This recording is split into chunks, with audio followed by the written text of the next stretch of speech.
Shout out goes out to our current channel members. If you were interested in picking up a channel membership for as little as $1.99 a month, head over to my channel profile and hit the join button to view all of the available perks. Thanks! Hello there everyone and welcome back to the channel today for a brand new video. Today, well, surprise surprise, we are going to be discussing new Ninjago set images. This time though, things are going to be a little more story orientated.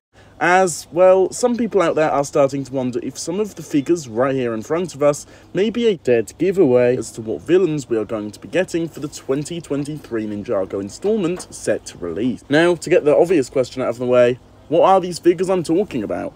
The rumoured skull-themed villains, that is.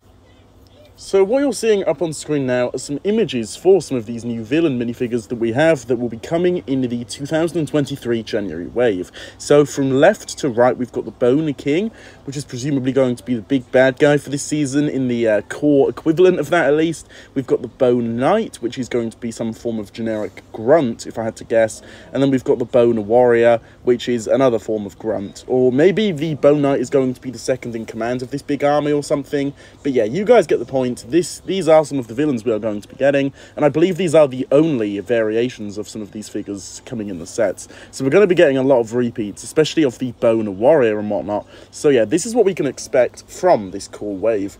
However, what a lot of people have been thinking is that because they are so unique looking and because they look completely out there and different from other Ninjago villains, unlike the core whippers we got last year, people are wondering if this time around these villains are actually going to be tying into the 2023 Ninjago season.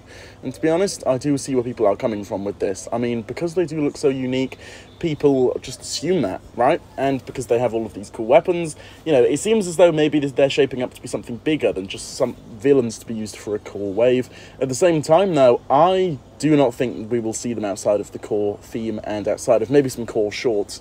I do not believe that will be happening. As I've said time and time again here on the channel, core is basically a non-canon thing to represent Ninjago, well, at its core, and so I believe it would kind of defeat the purpose of Ninjago Core if these villains were to appear in a main season for 2023, although it would definitely be awesome. I'm not against the idea by any means, but just looking at it logically, yeah, I highly doubt these villains will actually be showing up, although again, I do actually hope they do somehow, because they look really cool, and seeing them in full animation would be incredible. But at the very least, I think we'll be seeing them in some core shorts, perhaps in January to February, as we did this year with the core and the first wave.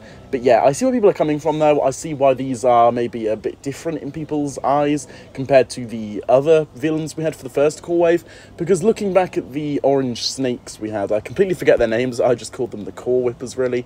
They were very generic looking. They were kind of using reused pieces in some different colours, but these have completely new designs. They are completely different. They're using new pieces, new weapons, and so I definitely see why people think these are a bit different and are definitely a step up from the older core villains. So I see why people think that these might actually be something more this time around. At the end of the day though, I think they're just kind of upping the budget for this and are just putting a bit more effort into the villains, because after having a little bit of a trial with the last wave, I believe they are starting to really put more effort into this wave, which is definitely prevalent in the actual sets themselves and with some of the minifigures. So with all of this being said, that is just about going to do it for this one here. I really hope you enjoyed it. So in conclusion, I do not believe these would be any different to what we saw with the original whippers in the first core wave, but yeah, that's basically going to do it for this one. So be sure to leave all of your thoughts down below on this in the comments. I would love to hear your thoughts. Leave a like on it if you enjoyed, subscribe for more, and hit that notification bell so you can be the first to watch my new videos whenever I do post them. With this being said, I'll see you all soon for my next one. Goodbye.